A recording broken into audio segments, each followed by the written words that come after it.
On the 7th of January 1943, in room 3327 of the New Yorker Hotel, a maid knocked on the door. There was no answer. She knocked again, still nothing. When she opened the door, she found him, lying on his bed, alone. The man who had invented the modern world died without a single person beside him. No family, no friends, no colleagues. His accounts were empty. His laboratory was gone. His most important work had never been built. 2 days later, the United States government broke into his room and seized every document, every notebook, every scrap of paper he had left behind. They were taken to a government facility and classified. Some of those files were not released for decades. Some have never been released at all. His name was Nikola Tesla, and what was taken from that hotel room, and what was taken from him during his lifetime, is one of the most important and most deliberately buried stories in the history of human civilization. To understand what was lost, you need to understand what Tesla actually was, because the version of Tesla that most people know is incomplete. Schools teach him as a footnote to Edison. History books mention him briefly, but the full picture of what this man understood and what he was trying to give the world is something that the mainstream version of history has consistently and deliberately minimized. Nikola Tesla was born in 1856 in Serbia, in a village called Smiljan, in what is now Croatia. His father was a priest. His mother was an inventor in her own right, creating small household tools and mechanical devices despite having no formal education. Tesla credited her with everything. He said his abilities came directly from her. From childhood, Tesla was different in ways that are difficult to categorize. He had a photographic memory so precise that he could memorize entire books after reading them once. He could visualize three-dimensional objects in his mind with such clarity that he would design and test machines entirely in his head, rotating them, running them, identifying flaws, before building a single physical component. He did not need prototypes. His mind was the laboratory. He spoke 8 languages. He had read the complete works of Voltaire, all 100 volumes, by the time he was a teenager. He was, by any measure, operating at a level of intellectual capacity that appears perhaps once or twice in a century. He came to America in 1884 with 4 cents in his pocket, a letter of introduction, and ideas in his head that would fundamentally change the world. The letter was addressed to Thomas Edison, and that introduction was the beginning of everything, and the beginning of the end. Thomas Edison was already famous when Tesla arrived in America. He was the celebrated inventor of the phonograph and the incandescent light bulb. He was also one of the most ruthless businessmen of his age, and he had a problem. Edison's entire electrical empire was built on direct current, DC electricity. He had invested millions in DC infrastructure across American cities, power stations, wiring, distribution networks, all of it built around his system, all of it generating enormous profit. Tesla looked at Edison's system and immediately saw its fundamental limitation. Direct current could only travel short distances before losing power. To electrify a whole city using DC, you needed a power station every mile. It was expensive, inefficient, and fundamentally limited in scale. Tesla had already worked out the solution: alternating current, AC electricity, a system where the current changes direction rapidly, allowing it to be transmitted over vast distances with minimal power loss. One power station could serve an entire region. The implications were enormous. AC electricity could theoretically bring power to every home, every farm, every corner of the world, cheaply and efficiently. Edison understood immediately what this meant. If AC electricity was adopted, his entire DC empire became worthless overnight. His power stations, his infrastructure, his patents, everything he had built and everything he owned was threatened by this young Serbian immigrant with 4 cents in his pocket. So Edison did something that reveals everything you need to know about the difference between these two men. Instead of engaging with Tesla's science, he launched a campaign of deliberate public misinformation. He began publicly electrocuting animals, dogs, calves, and eventually an elephant named Topsy, using AC electricity. Staging these executions in front of journalists and audiences to convince the public that AC current was lethal and dangerous. He called it being Westinghoused, after Tesla's business partner, George Westinghouse. He lobbied for AC electricity to be used in the electric chair for executions, specifically so the public would associate Tesla's invention with death. This was not science. This was not competition. This was the deliberate weaponization of public fear to protect a financial empire. And it is one of the earliest and most documented examples of a pattern that would follow Tesla for the rest of his life.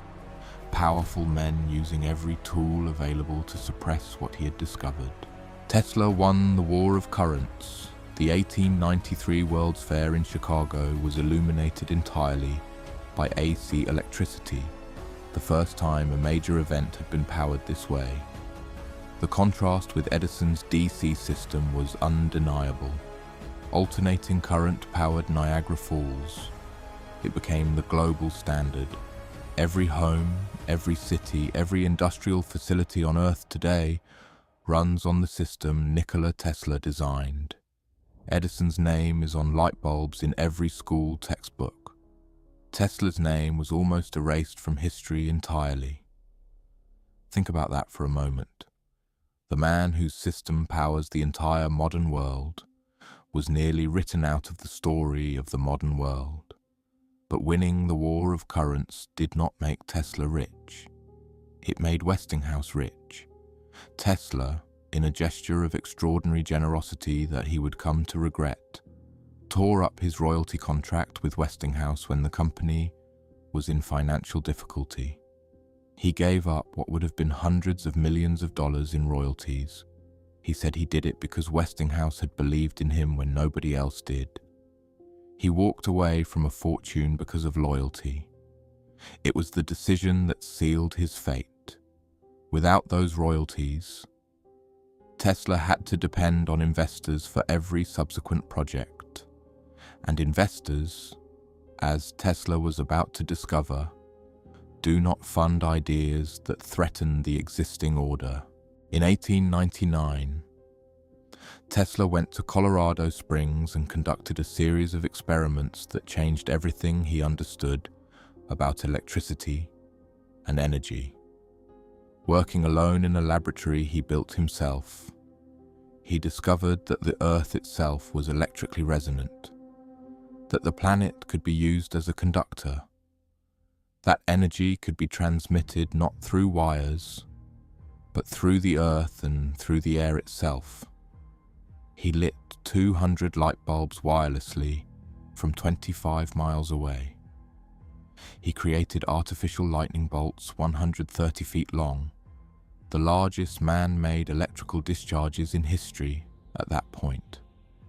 He believed he had discovered the mechanism for something almost incomprehensible in its implications. Wireless transmission of unlimited electrical energy to anywhere on Earth. Free. For everyone. He called his vision the World Wireless System, a global network of towers that would transmit not just electricity but information, communication, data, energy, wirelessly across the planet. He described this vision in 1900. The internet would not be invented for another 90 years. Wireless communication would not become widespread for another century.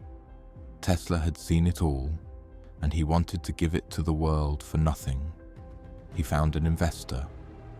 His name was J.P. Morgan, the most powerful banker in America, possibly the most powerful man in America. Morgan funded the construction of Wardenclyffe Tower on Long Island, a massive transmission tower that was the first physical step toward Tesla's world wireless system.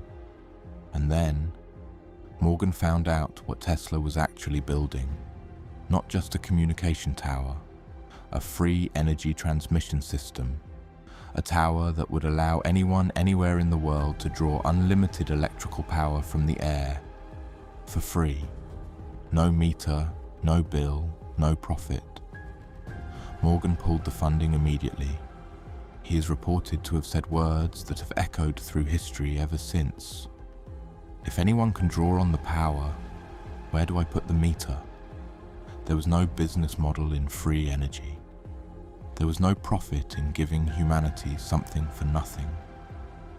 And so, the tower was never completed.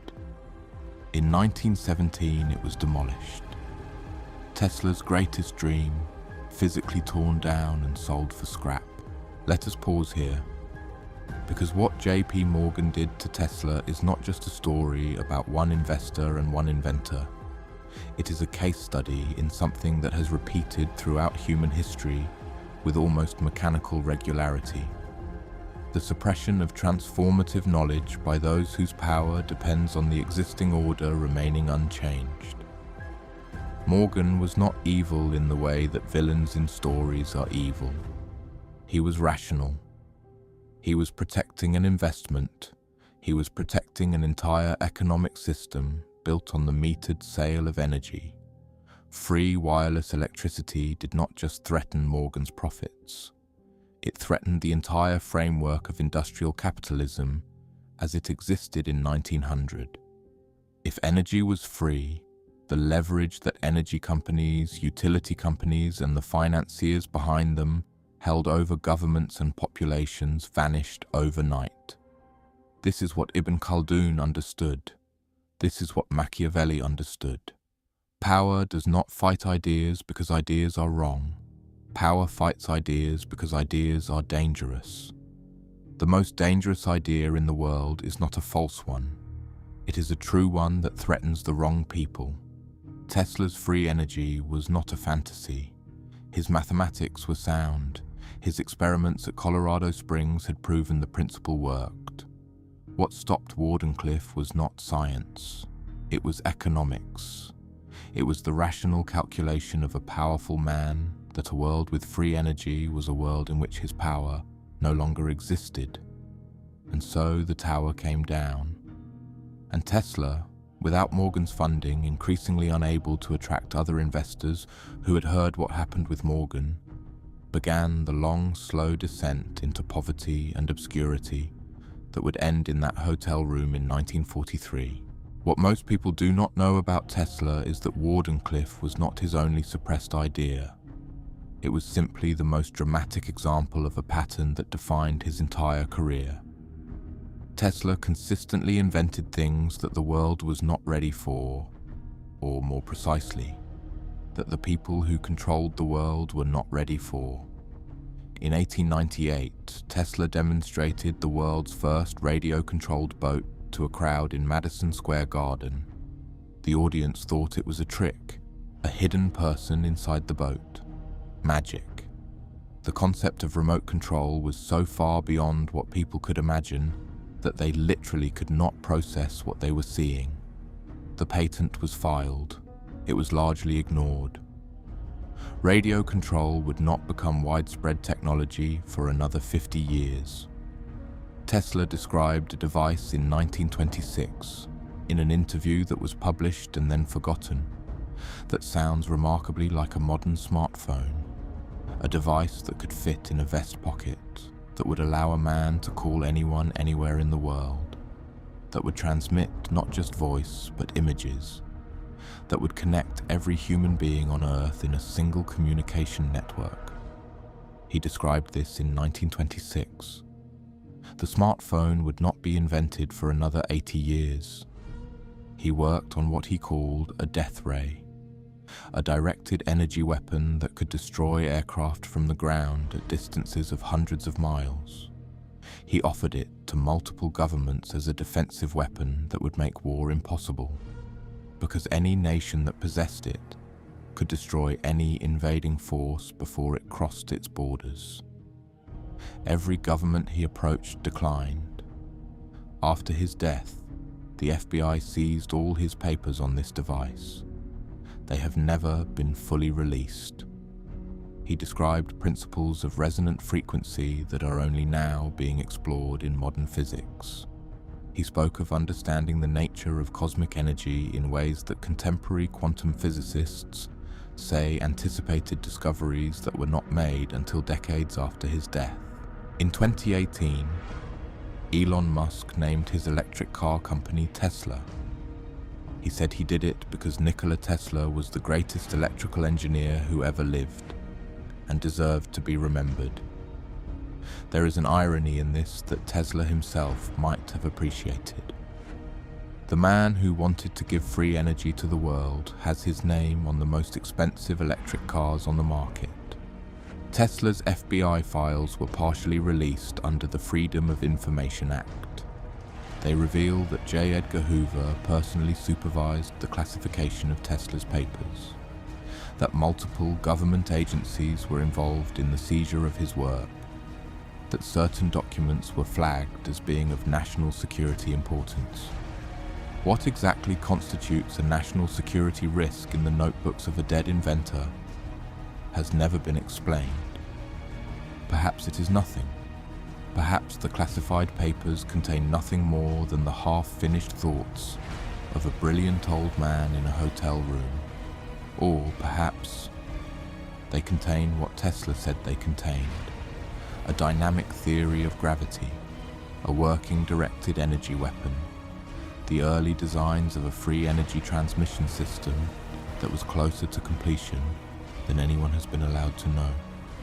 We do not know, because they have not shown us. And in the story of Nikola Tesla, that silence is the most revealing thing of all. Empires of thought. This is only the beginning. The last decades of Tesla's life are almost unbearable to read about, not because of dramatic suffering, but because of the quiet, grinding indignity of a man of extraordinary gifts being slowly forgotten by the civilization he had powered. He moved into the Hotel New Yorker in 1933. He had no money. The hotel gave him a room at a reduced rate, partly out of respect for what he had once been, partly because he had become something of an eccentric local figure. He fed pigeons in Bryant Park every day. He had always loved animals more than people, he said. Animals did not steal from him. He continued to work. Into his 80s, in that hotel room, he was still thinking, still writing, still designing. He claimed in his final years to have made a fundamental breakthrough in physics, a dynamic theory of gravity that unified electromagnetic and gravitational forces. He said it was the most important work of his life. Those papers were in the room when he died. They were seized by the government 2 days later. They have never been published. When he died in January 1943, the New York Times ran his obituary on the front page. They acknowledged his genius. They listed his achievements. And then the world largely moved on. The man whose alternating current system had powered the 20th century died with a total net worth of essentially nothing. 2 days after Tesla died, agents from the Office of Alien Property, a wartime government agency, entered room 3327 of the Hotel New Yorker and removed everything. Every notebook, every document, every design, every scrap of paper. Approximately 80 trunks worth of material accumulated over a lifetime of work.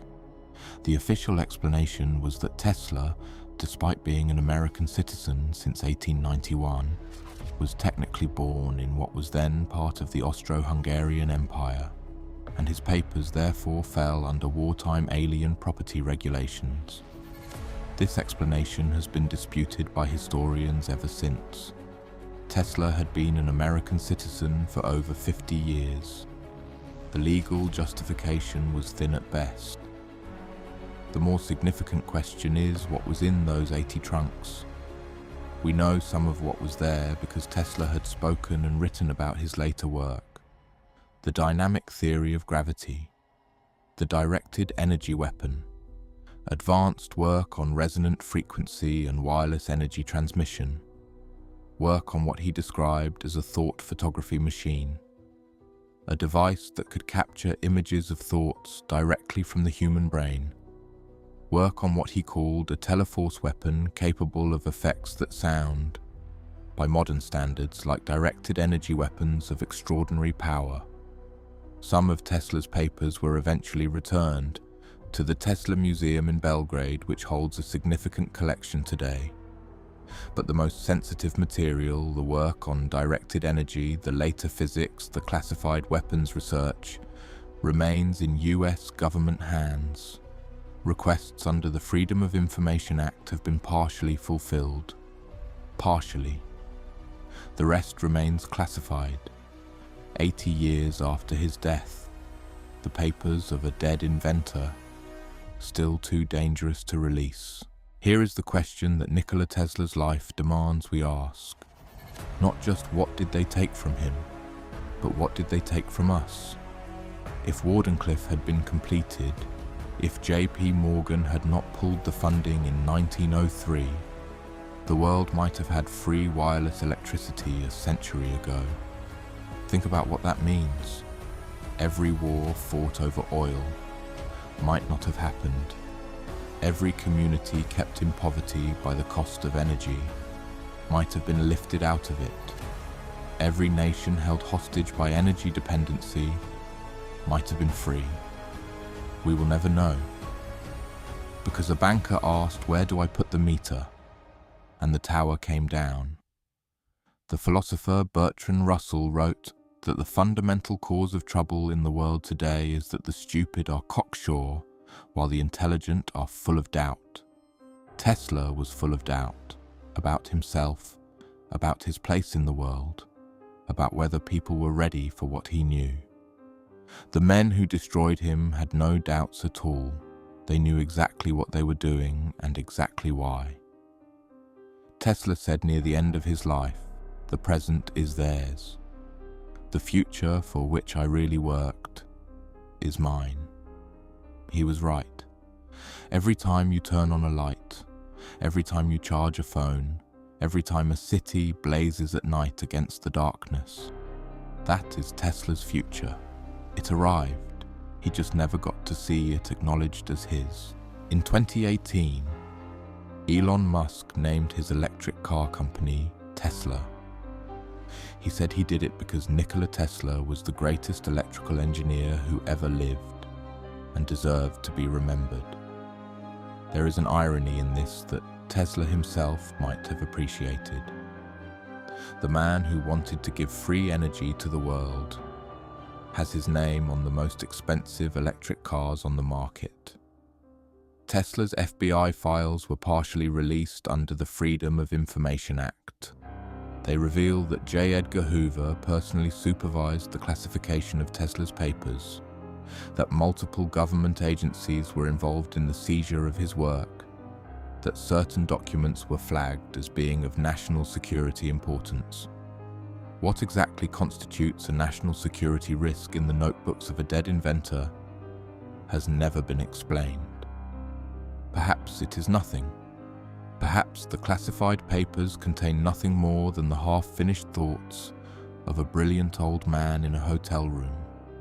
Or perhaps they contain what Tesla said they contained: a dynamic theory of gravity, a working directed energy weapon, the early designs of a free energy transmission system that was closer to completion than anyone has been allowed to know.